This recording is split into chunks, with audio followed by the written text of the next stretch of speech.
Carlton abrió los ojos desorientado, la cabeza le latía de forma dolorosa y atronadora. Estaba medio sentado, apoyado contra la pared, y se dio cuenta de que no podía mover los brazos.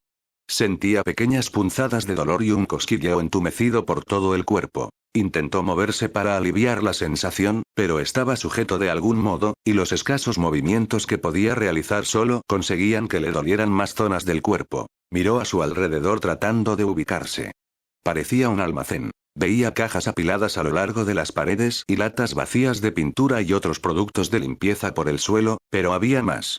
Montones de tela peluda por todas partes. Carlton los miró soñoliento.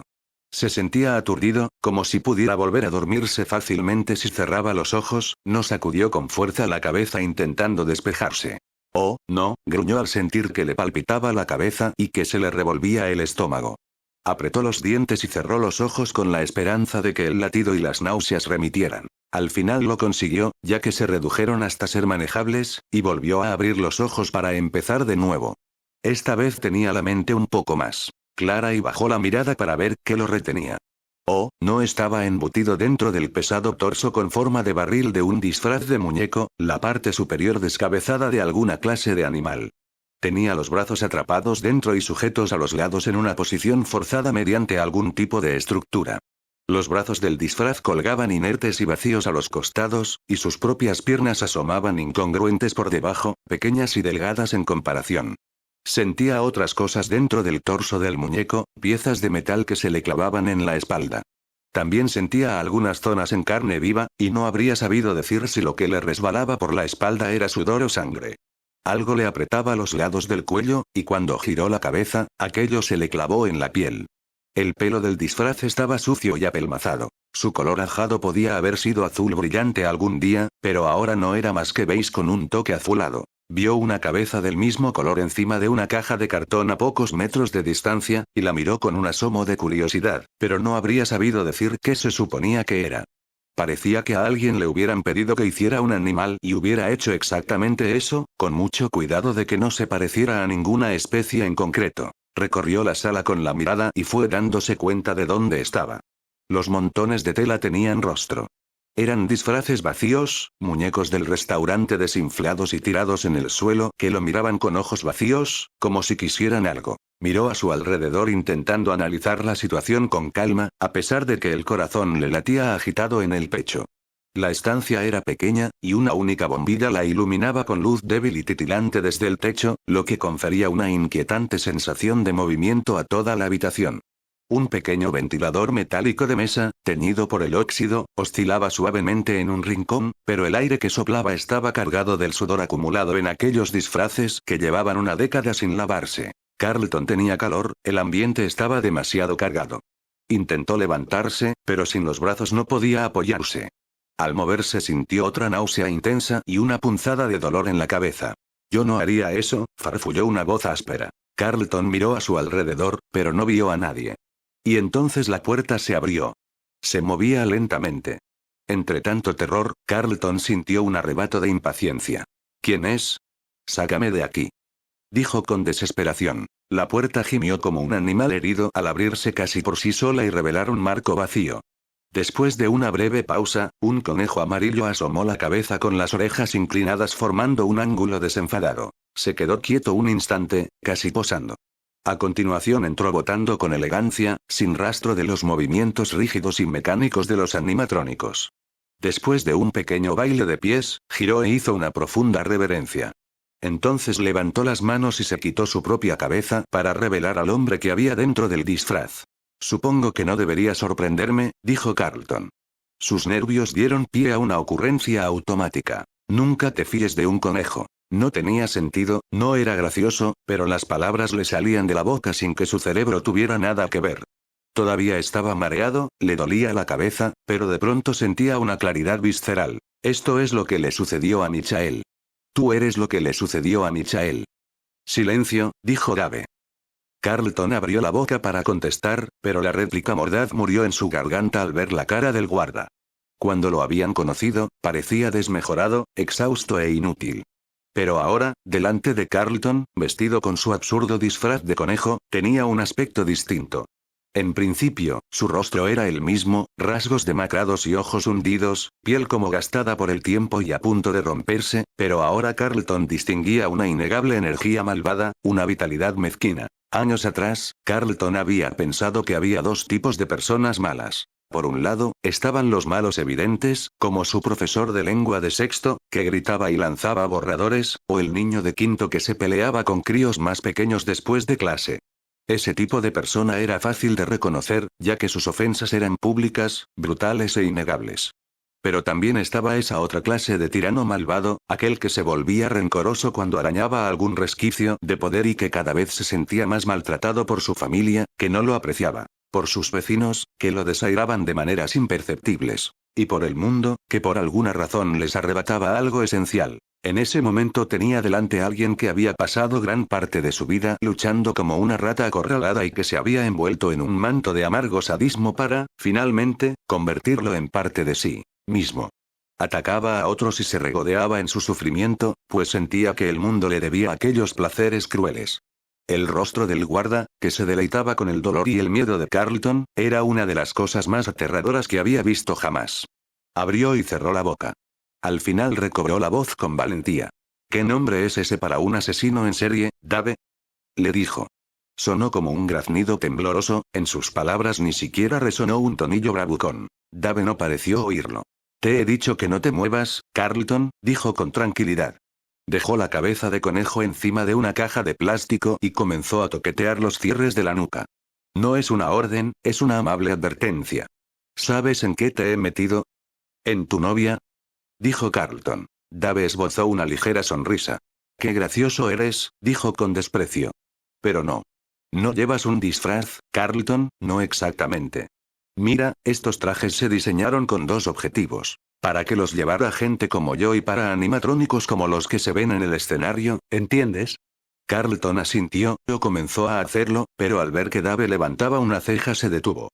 He dicho que no te muevas, dijo. El cuello de su disfraz se abrió y empezó a soltarse un segundo cierre en la espalda mientras hablaba. Resulta que todas las piezas del animatrónico siguen dentro de ese traje. Es solo que están sujetas por resortes como este. Dave se acercó al montón de disfraces, escogió uno y le llevó el torso verde y peludo sin cabeza a Carlton. Sostuvo el traje toqueteando dos piezas de metal sujetas a ambos lados del cuello.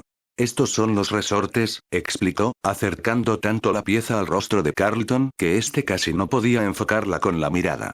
Mira. Tocó alguna parte del resorte de forma tan imperceptible que Carlton no vio lo que había hecho. La pieza se cerró con el ruido del petardeo de un coche. El chico se quedó tieso y, de pronto, se tomó mucho más en serio la orden de no moverse. Ese traje es muy viejo, es uno de los primeros que fabricó Henry, y puedes activar los resortes muy fácilmente si no sabes lo que haces. Prosiguió Dave. Casi no hace falta ni moverse. Henry, preguntó Carlton, intentando concentrarse en lo que le decía aquel hombre. Todavía le parecía estar oyendo el chasquido, como si fuera una canción pegadiza que se repetía una y otra vez en su cabeza. Voy a morir, pensó por primera vez desde que se había despertado. Este hombre me va a matar, voy a morir, ¿y entonces qué? ¿Se enterará alguien? Apretó la mandíbula y miró a Dave a los ojos. ¿Quién es Henry? Henry, repitió Dave. Parecía sorprendido. El padre de tu amiga Charlie. ¿No sabías que fue él quien construyó este lugar? Ah, vale, sí, contestó Carlton, confuso. Es que siempre he pensado en él como el padre de Charlie. Claro, dijo Dave con el murmullo educado que utilizaba la gente cuando no le importaba lo que se había dicho. Bueno, pues ese es uno de sus primeros trajes. Y si activas uno de los resortes, sucederán dos cosas. Primero, todos los resortes se cerrarán hacia ti y te causarán profundos cortes, y una décima de segundo después todas las piezas del animatrónico que sujetaban todo ese acero y plástico duro se te clavará en el cuerpo al instante. Morirás, pero será una muerte lenta. Sentirás cómo se te perforan los órganos, el traje se empapará con tu sangre, y sabrás que te estás muriendo durante unos interminables minutos. Intentarás gritar, pero no podrás. Tendrás las cuerdas vocales cortadas y los pulmones se te irán llenando de tu propia sangre hasta que te ahogues. Tenía la mirada perdida. Carlton supo con una certeza escalofriante que aquello no era una predicción. Dave estaba recordando. ¿Cómo? Se le quebró la voz y volvió a intentarlo con un áspero susurro. ¿Cómo lo sabes? Dave lo miró a la cara y esbozó una amplia sonrisa. ¿Cómo crees tú que lo sé? Dejó en el suelo el disfraz y se llevó las manos a la espalda para desatarse la última parte del traje que vestía en ese momento. Le llevó bastante tiempo. Carlton lo observó durante varios minutos manosear los mecanismos que había debajo del cuello del traje. Por fin se lo quitó con un gesto exagerado. Carlton soltó un gemido de impotencia y terror. Dave no llevaba camisa bajo el disfraz. Podía ver su pecho desnudo, incluso a la luz débil y titilante de la sala. Tenía la piel cubierta de unas horribles cicatrices, unas líneas blancas que le dibujaban un patrón simétrico en la carne, igual a ambos lados de su cuerpo. Dave vio cómo lo miraba y se rió con un sonido repentino y alegre. Carlton se estremeció al oírlo. El hombre separó los brazos del cuerpo y se dio la vuelta lentamente, para que Carlton tuviera tiempo de sobra de ver que había cicatrices por todas partes. Le cubrían la espalda como un delicado encaje y se le extendían hasta la cintura de los pantalones de conejo, como si continuaran hasta abajo del todo. En la nuca, donde las marcas eran de mayor tamaño y más visibles, dos cicatrices dibujaban líneas paralelas desde el nacimiento del cuello hasta el cráneo y desaparecían bajo el pelo. Carlton intentó tragar saliva. Tenía la boca tan seca que no habría podido hablar aunque hubiera tenido algo que decir. Dave le dirigió una sonrisa desagradable. No te muevas, repitió. Está aquí, tiene que estar aquí. Gritó Marla, mirando desesperada a la puerta que conducía a Freddy's. Se retorcía las manos, que ya tenían los nudillos blanquecinos. Charlie la observaba con impotencia. No había nada que decir. La puerta ya no estaba cubierta de cadenas. De hecho, ya no era una puerta. Estaba soldada, el metal se había fundido con el marco de forma impecable y las bisagras habían desaparecido bajo soldaduras irregulares. Todos miraban fijamente en la misma dirección, incapaces de comprender lo que veían. Charlie movió los pies. Había pisado un charco al salir corriendo del coche y ahora tenía los zapatos y los calcetines empapados y helados. Parecía imperdonable pensar en su propia incomodidad en un momento como aquel, pero no lo podía evitar. «Esto es una locura, ¿quién podría hacer algo así?», dijo Marla, boquiabierta. Levantó las manos de pura frustración. Casi gritaba. «Alguien ha cerrado esto soldándolo. ¿Y si Jason está ahí dentro?». Se tapó la cara con las manos. Jessica y Lamar se adelantaron para consolarla, pero ella los apartó. «Estoy bien», se limitó a decir, pero no se movió y siguió mirando el punto en la pared en el que antes había una puerta. Marla parecía más pequeña, menos ella misma. La energía que la había empujado hasta entonces y que era fruto del pánico había desaparecido y la había dejado vacía, sin rumbo. Ignoró a los demás y miró a Charlie, que le devolvió la mirada, incómoda. «¿Qué hacemos?», preguntó. Charlie negó con la cabeza. «No lo sé, Marla. Si está ahí dentro, tenemos que sacarlo. Debe de haber alguna forma. Tiene que haber otra entrada», la secundó John, aunque hablaba con más seguridad de la que sentía Charlie. Freddy's tenía ventanas y una puerta de servicio, ¿no? También debía de haber salidas de emergencia. Tiene que haber algo. «Calla», gritó Marla. Todos se quedaron paralizados. Señalaba hacia el suelo. «¿Qué pasa?», preguntó Charlie, que se acercó a ella. «Es la huella de Jason», contestó Marla. «Mira, se ve la pisada, son esas estúpidas zapatillas en las que se gastó la paga de todo un año». Charlie bajó la mirada. Marla tenía razón. Había una pisada embarrada más o menos de la talla del pie de Jason, y era reciente. El rostro de Marla había vuelto a la vida con furia y determinación. «Parece que acaba de estar aquí», dijo. «Mira, se ve que las huellas giran y vuelven a marcharse. La puerta ya debía de estar soldada cuando llegó. Seguramente siga por aquí. Vamos». Las pisadas de Jason se adentraban en el corredor, hacia la oscuridad. Se agacharon hacia el suelo para seguir el rastro. Charlie se quedó atrás, sin ayudar, pero sin perder tampoco de vista la linterna que se balanceaba más adelante. Se estaba olvidando de algo, algo que debería saber. Algo sobre Freddy's. Al ver que se había separado del grupo, John dejó que los demás se adelantaran. «¿Estás bien?», preguntó en voz baja. Charlie sacudió la cabeza. «Sí, no pasa nada, sigue». El chico esperó a que dijera algo más, pero ella miraba fijamente en la oscuridad. «Otra entrada. Lo encontré».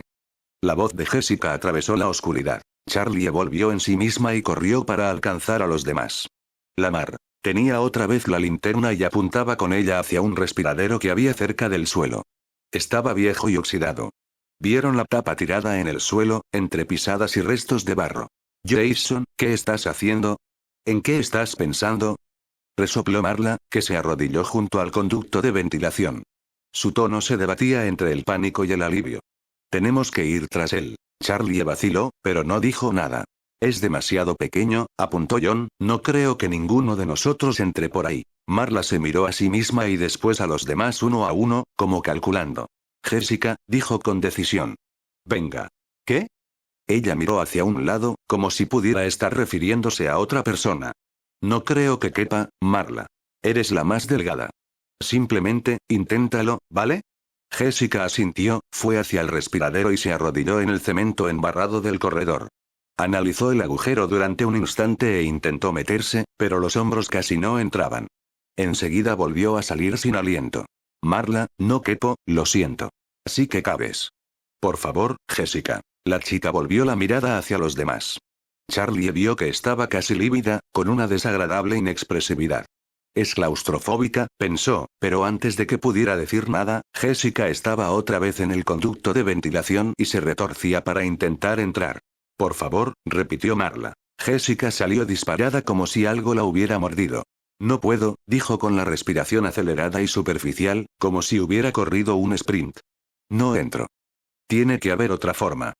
Charlie extendió el brazo entre Marla y Jessica, como para detener una posible pelea. Cerró los ojos e intentó recordar una vez más. Se imaginó el restaurante, pero no como lo habían visto esos últimos días, sino como había sido en el pasado. Las luces brillaban con fuerza y estaba lleno de gente. Eso es, solía hacer calor, el ambiente se cargaba. En verano olía a pizza, a fritanga y a niños sudorosos. Mi padre solía decir, ¿a quién se le ocurriría poner una claraboya en un armario? Cuando lo dijo, se sintió aliviada. Todavía le parecía estar viendo el almacén con el techo abierto. Samir y ella solían deslizarse dentro y disfrutar de la corriente de aire fresco que entraba por arriba. Ahí lo tenemos. Vamos al tejado, dijo John interrumpiendo los recuerdos de Charlie. ¿Qué tejado? Preguntó Marla, que estudió el techo del corredor cerrado. Ahora que había constatado que Jason seguía vivo, ya no actuaba presa del pánico, pero su angustia aún era palpable. Movía constantemente los ojos de un lado a otro, como si su hermano pequeño fuera a aparecer de pronto de entre las sombras. Está sellado, como todo lo demás, intervino Lamar. Puede que no, dijo Charlie. El tejado del centro comercial es bastante alto. Seguro que por lo menos hay sitio para entrar a gatas. ¿A gatas? ¿Crees que hay hueco entre el tejado de Freddy's y el del centro comercial? ¿Ahí arriba? John parecía emocionado y levantó un instante la mirada hacia la oscuridad. Más tranquilo, repitió. ¿Habrá hueco? Charlie estaba ocupada midiendo el techo del corredor, comparándolo mentalmente con lo que habían visto desde fuera. Los tamaños eran distintos, estaba segura de ello. Esto no es el techo del centro comercial, no es lo bastante alto, afirmó algo más animada. Avanzó por el pasillo a paso rápido sin esperar al resto. Los demás la siguieron. De pronto, la zona que tenía encima se iluminó porque Lamar la alcanzó y apuntó hacia arriba con la linterna. Charlie iba de un lado a otro mirando la pared y el techo mientras intentaba imaginar el espacio desde fuera. El techo de este pasillo seguramente esté a la misma altura que el de Freddy's. Charlie oyó la voz de Jessica a su espalda y se sobresaltó un instante. Estaba tan centrada en su objetivo que había olvidado a sus amigos. Tenemos que subir, dijo Charlie, volviéndose hacia el grupo. Los demás la miraron perplejos durante un segundo. Entonces Lamar movió el brazo en un acto reflejo para levantar la mano. Se dio cuenta de lo que estaba haciendo y carraspeó. No me gusta señalar lo evidente, pero, dijo Lamar apuntando hacia adelante. A un par de metros había una escalera de mano apoyada contra la vieja pared de ladrillo. Charlie sonrió, se acercó corriendo e hizo una señal a John para que la siguiera. La sujetaron juntos. Era pesada, metálica y estaba cubierta de salpicaduras de pintura, pero podían levantarla. Una vez que la tuvo bien sujeta por un lado, Charlie volvió la mirada hacia el techo. Es probable que haya un agujero, una trampilla, o algo, dijo. ¿Un agujero, una trampilla o algo? Repitió John con una media sonrisa mientras levantaba el otro lado de la escalera. ¿Se te ocurre algo mejor? Venga. Tiró de la escalera con tanta fuerza que John se tambaleó y casi se cayó al suelo. Se movían despacio. Con solo una linterna no podían ver hacia dónde iban y examinar las paredes al mismo tiempo, así que cada pocos metros se detenían para que Lamar recorriera con la linterna la línea que unía la pared de ladrillo y el techo empapado del pasillo provisional. Aunque los ralentizaba, Charlie agradecía esas pausas. La escalera, de metal, pesaba mucho. Podía haber pedido a alguien que la sustituyera, pero por algún motivo deseaba participar activamente de aquello. Quería ayudar. Marla estaba cada vez más nerviosa. Al cabo de un rato, empezó a llamar a Jason con voz suave. Jason. Jason, ¿me oyes? Está dentro, no puede oírte, dijo John. Llevaba el extremo más ancho de la escalera, por lo que su voz sonó casi cortante. Marla lo fulminó con la mirada. No lo sabes. Marla, ya basta, intervino Jessica. Estamos haciendo todo lo que podemos. La chica no contestó. Pocos minutos después llegaron al final del corredor. ¿Y ahora qué? Preguntó John. No lo sé, respondió Charlie, perpleja. Estaba segura de que encontraríamos algo. ¿Es eso lo que suele pasarte normalmente? Bromeó John levantando una ceja en su dirección. Lamar lanzó un grito triunfal desde el final del pasillo. Lo encontré. Marla salió corriendo hacia él. Jessica la siguió con un poco más de cautela, por miedo a los obstáculos con los que pudiera toparse en la oscuridad. Charlie le guiñó un ojo a John y volvió a levantar la escalera. Él se apresuró a cogerla por su lado y volvieron con ella por donde habían venido. Cuando alcanzaron al resto del grupo, los tres levantaban la mirada hacia el techo. Charlie los imitó. Efectivamente, había una trampilla cuadrada lo bastante grande para que un adulto entrara por ella, cuyos bordes apenas se distinguían en la oscuridad. Colocaron la escalera sin decir palabra. Tenía unos 3 metros de altura y se acercaba lo bastante al techo para alcanzar la trampilla con facilidad. Marla subió la primera mientras Lamar sujetaba la escalera por un lado y Jessica por el otro. John y Charlie observaron cómo Marla escalaba. Así que esta trampilla, John la señaló.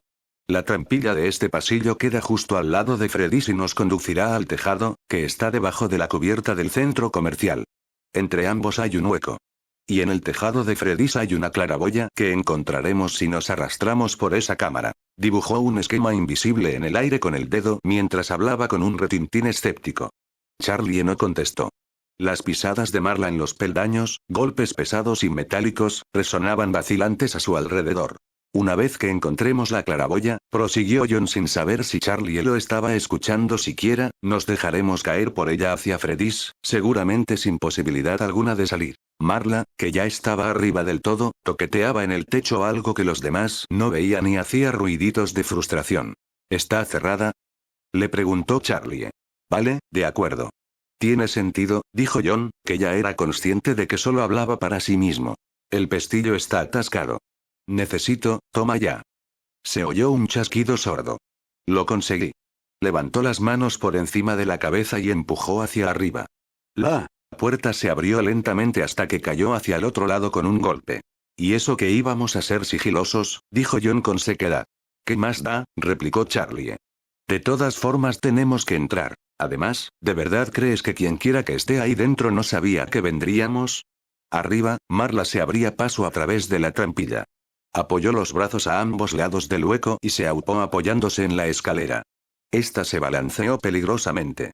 Lamar y Jessica la sujetaron para estabilizarla, pero no fue necesario. Marla ya se había subido al techo. Esperaron a que dijera algo. ¿Marla? La llamó Jessica al final. Sí, estoy bien, contestó ella. ¿Qué ves? Le preguntó Charlie.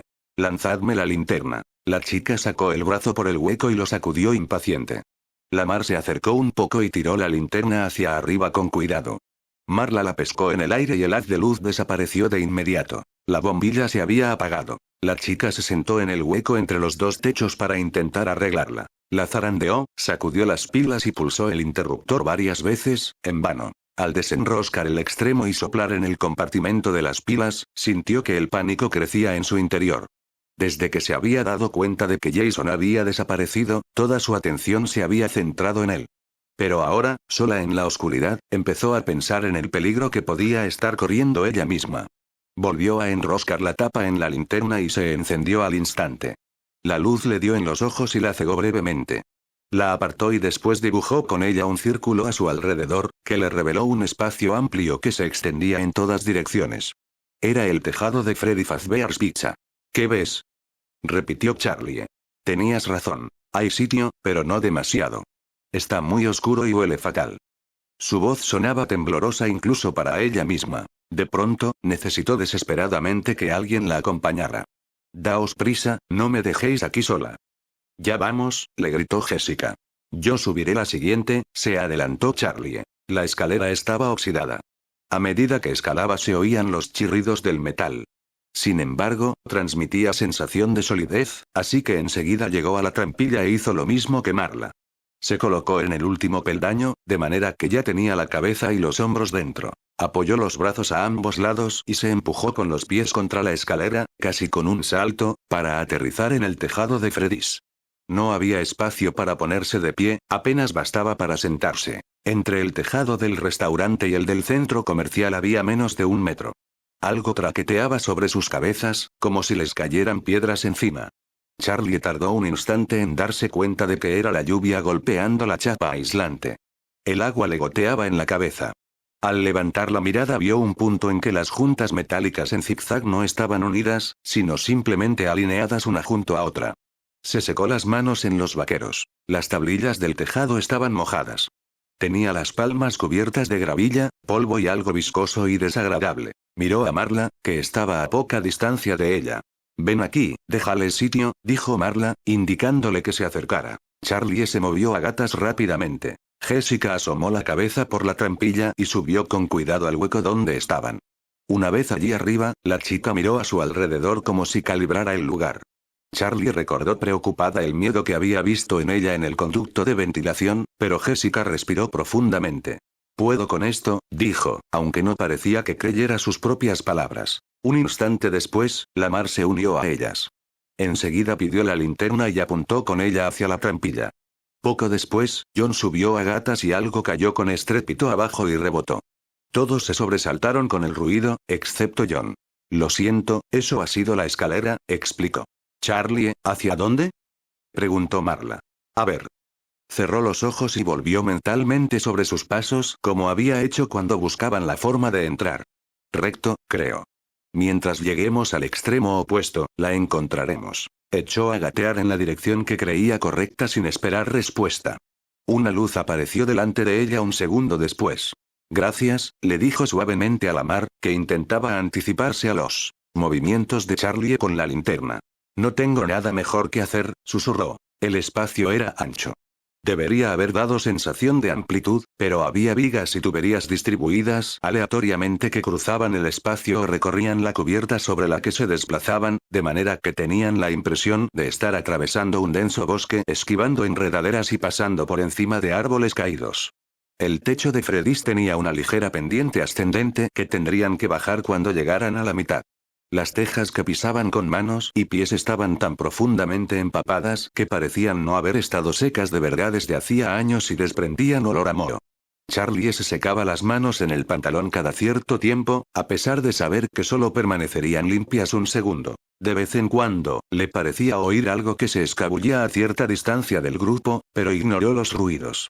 Tienen más derecho a estar aquí que nosotros, pensó, sin estar segura de a qué especie pertenecían. El techo que tenían encima seguía un patrón extraño, ascendía y descendía independientemente de lo que hubiera debajo, de tal manera que a veces abría un hueco de más de 1 metro sobre sus cabezas y justo después se hundía tanto que les rozaba la espalda y los obligaba a agachar la cabeza para retorcerse incómodos.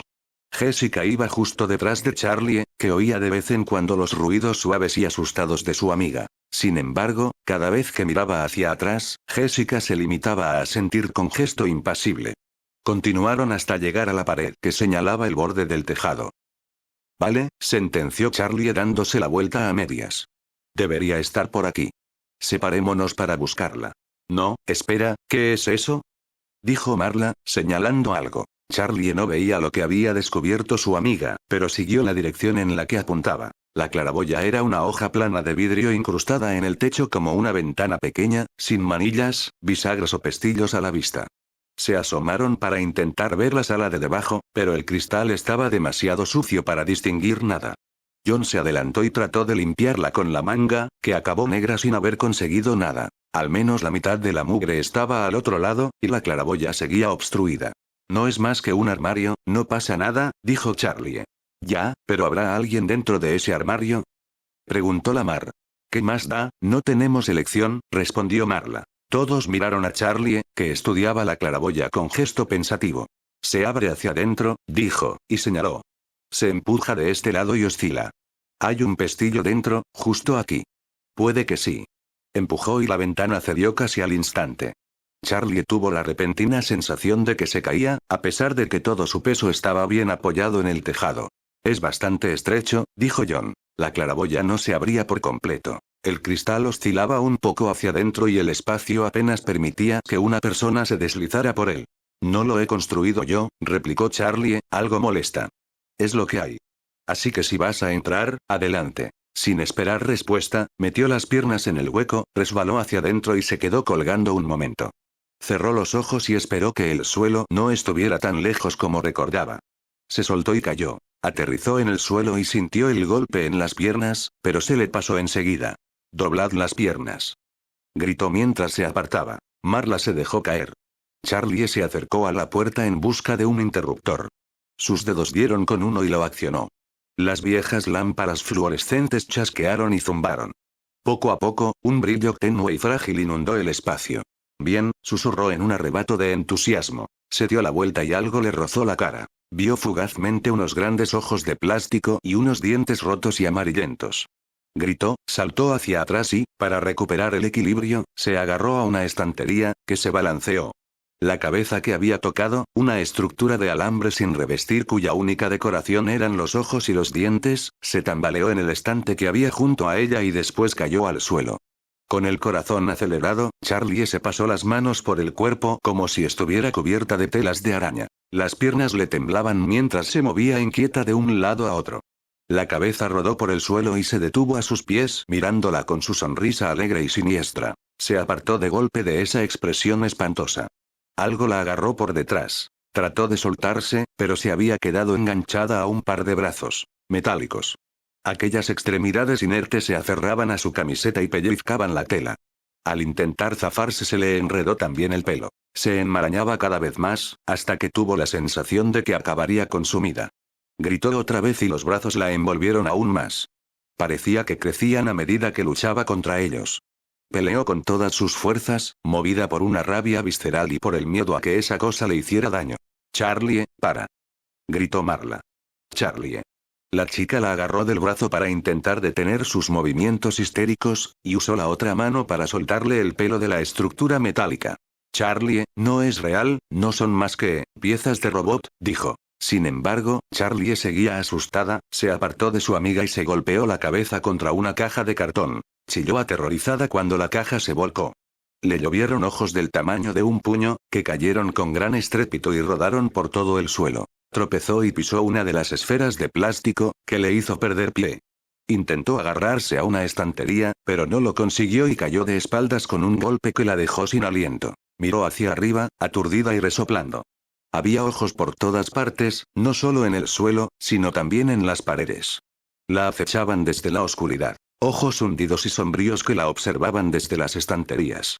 Los contempló fijamente, incapaz de apartar la mirada. «Charlie, venga». Marla estaba arrodillada junto a ella con cara de angustia. Agarró a Charlie del brazo y tiró de ella hasta que se incorporó. La chica aún no había recuperado el aliento. Mientras inhalaba de forma superficial, se echó a llorar. Marla la abrazó con fuerza y ella se lo permitió. «Tranquila, tranquila», le susurró mientras Charlie trataba de calmarse y de distraerse mirando a su alrededor. «No es real», se dijo a sí misma. Estaban en un almacén, un simple armario. Todo eso eran piezas de repuesto. El aire estaba cargado de polvo, que caía incesante de las estanterías y le cosquilleaba en la nariz y en la garganta. El resto del grupo se deslizó por la claraboya uno por uno. John fue el último y aterrizó en el centro de la habitación con un golpe. Jessica estornudó. «¿Estás bien?», preguntó John en cuanto vio a Charlie. «Sí, no pasa nada». Charlie se soltó de Marla y se cruzó de brazos, mientras trataba de recuperar la compostura. «Sabéis que no podemos salir de aquí por ahí arriba, ¿no?», dijo John mirando hacia la claraboya. «Solo necesitamos algo en lo que apoyarnos», replicó Charlie. «O escalar una de las estanterías». Jessica negó con la cabeza. «No, mira cómo está abierta». Charlie levantó la vista. La claraboya se abría hacia abajo, de modo que el cristal descendía con un ángulo suave del tamaño justo para dejarlos pasar. Para salir tendrían que... Vaya, no había salida. Por mucho que se acercaran a la claraboya, el cristal siempre les obstaculizaría el paso al sobresalir hacia el espacio que necesitaban para escalar. Si intentaban agarrarse al techo, tendrían que tumbarse tanto sobre el vidrio que perderían pie. Podríamos romper el cristal, apuntó John. Pero sería peligroso subirse al marco de metal, más aún si tuviera fragmentos de vidrio roto. Se calló y volvió a pensarlo, con el rostro serio. No pasa nada, ya encontraremos otra salida, dijo Charlie. En marcha. Se asomaron al pasillo con cuidado. Lamar había apagado la linterna, pero era fácil distinguir lo que los rodeaba ahora que la luz del armario se filtraba hacia afuera. Por lo menos, el techo no gotea, pensó Charlie limpiándose las manos en el pantalón una vez más. El suelo era de baldosas blancas y negras, tan brillante como si acabaran de pulirlo. Había dibujos infantiles en las paredes que susurraban cuando el aire que entraba por la claraboya los movía. Charlie permaneció inmóvil, plenamente consciente del ruido que acababa de hacer. ¿Sabrá que estamos aquí?, se preguntó, y se dio cuenta de que se refería al propio edificio. Tenía la impresión de que Fredis percibía su presencia, de que reaccionaba a ella como una criatura viva. Extendió la mano para rozar la pared con los dedos, casi como si la estuviera acariciando. El yeso era frío e inerte, inanimado. Apartó la mano. Se preguntó qué haría Fredis. Doblaron una esquina, después otra. Se detuvieron en la entrada de la cueva del pirata, algo apartados de la puerta. La cueva del pirata. He recuperado la orientación. Charlie contempló el pequeño escenario, que ya no estaba iluminado, así como el telón, que ocultaba a su único artista. Unas pocas lucecitas titilaron a los lados del escenario al encenderse e iluminaron el espacio con un brillo grisáceo.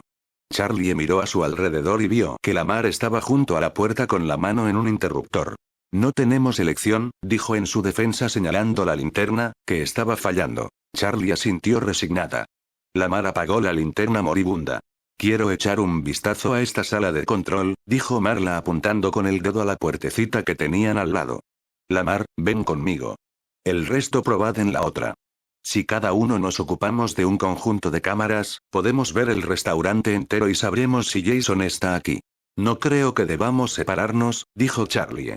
Esperad, intervino Lamar. Le pasó la linterna inútil a John para tener las manos libres y se sacó de los bolsillos dos walkie-talkies. Eran aparatos grandes, negros y cuadrados que Charlie solo había visto colgados de los cinturones de la policía. ¿De dónde los ha sacado?, le preguntó. Lamar sonrió misteriosamente. Me temo que no os lo puedo decir. Los ha robado de casa de Carlton, afirmó Jessica, cogiéndole uno de la mano y estudiándolo. No, estaban en el garaje, la señora Burke me dijo dónde encontrarlos. Los he probado y funcionan. ¿La señora Burke sabía que vendríamos aquí?, se preguntó Charlie. Marla se limitó a asentir. Quizá ya lo sabía, o puede que ya nada la sorprendiera. Venga, dijo la chica, que caminó entre las mesas delante de la cueva del pirata con cuidado de no mover nada. Lamar se acercó a Jessica para enseñarle a usar el walkie-talkie. Es este botón, dijo señalándolo, y después siguió a Marla. Tras un momento de perplejidad, el resto también se puso en marcha. A Charlie se le encogió el estómago al caer realmente en la cuenta de que tanto Jason como Carlton podían estar en auténtico peligro. No es que antes no lo supiera, pero, mientras estaban fuera intentando resolver los rompecabezas, era posible distanciarse en cierta medida de lo que estaba sucediendo. Observó a Marla caminar hacia la sala de control con una autoridad sombría. Se agachó en la puertecita y se volvió hacia Charlie. Adelante, dijo señalando con la cabeza hacia el pasillo que conducía al comedor principal. Se pusieron en movimiento. Charlie lideró al grupo a través del pasadizo hacia el escenario principal. Marla miró a Lamar, que asintió. La muchacha sujetó el pomo, apretó los dientes y abrió la puerta de golpe, todo en el mismo instante. Marla. La chica dio un salto y a duras penas contuvo un grito. Jason estaba acurrucado en el hueco debajo de las pantallas, horrorizado y con los ojos muy abiertos, con la mirada fija en la puerta como un ratoncillo asustado. Jason. Marla entró agachada en la sala de control y se abalanzó hacia él con los brazos extendidos. El niño le devolvió el abrazo, por una vez agradecido, incluso desesperado por recibir aquellas muestras de cariño. Ella lo sujetó con fuerza y lo apretó hacia sí hasta que él empezó a preocuparse de que lo aplastara de verdad. Fuera del abrazo incontenible de Marla, Jason oyó un breve zumbido estático. Miró por encima del hombro de su hermana y vio que Lamar contemplaba el walkie-talkie y se preparaba para hablar por él. «Jessica. Lo hemos encontrado, está bien», dijo. La radio emitió otro zumbido y Jason oyó palabras que no llegó a entender. La oleada de alivio inicial había remitido y empezaban a dolerle las costillas. «Marla». Le dio golpecitos en el hombro, primero suaves y después más fuertes. «Marla».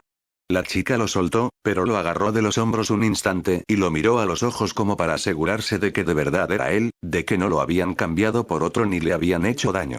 «Marla, ya vale», dijo él con la mayor indiferencia de la que fue capaz, y consiguió que la voz no le temblara. Su hermana lo soltó, lo empujó en broma y comenzó a reñirle mientras tiraba de él para sacarlo de debajo del panel de control. «Jason, ¿cómo has podido?». Lamar la interrumpió al bajar el resto de los peldaños hasta el cuartito. «¿Por el conducto de ventilación?». «¿En serio?», comentó entre risas. «Podrías haberte matado gateando por ahí», añadió Marla agarrándole los hombros. Jason zarandeó los brazos hasta que su hermana lo soltó. «Vale, vale», exclamó. «Todo el mundo me ha echado de menos, me alegro de saber lo importante que soy».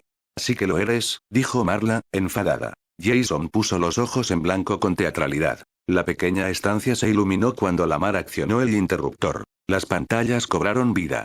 Marla miró a Jason pensativa y después dirigió su atención hacia las cámaras de seguridad. «Bien, a ver qué tenemos aquí». Lamar miró pantalla por pantalla. La central superior mostraba el comedor principal y el escenario. Mientras observaban, aparecieron Charlie, Jessica y John, que atravesaron la sala en formación de V, con Charlie a la cabeza.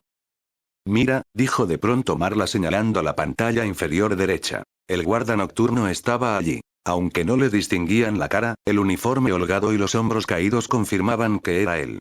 Estaba en el pasillo junto a la entrada del restaurante y pasó por delante de las salas de fiesta y la de juegos con paso lento y decidido. «Avísalos, Lamar», le ordenó Marla con urgencia. El chico habló por el walkie-talkie. «Jessica, el guarda anda por ahí, escondeos». No hubo respuesta por radio, pero en la pantalla vieron que el trío se detenía en seco.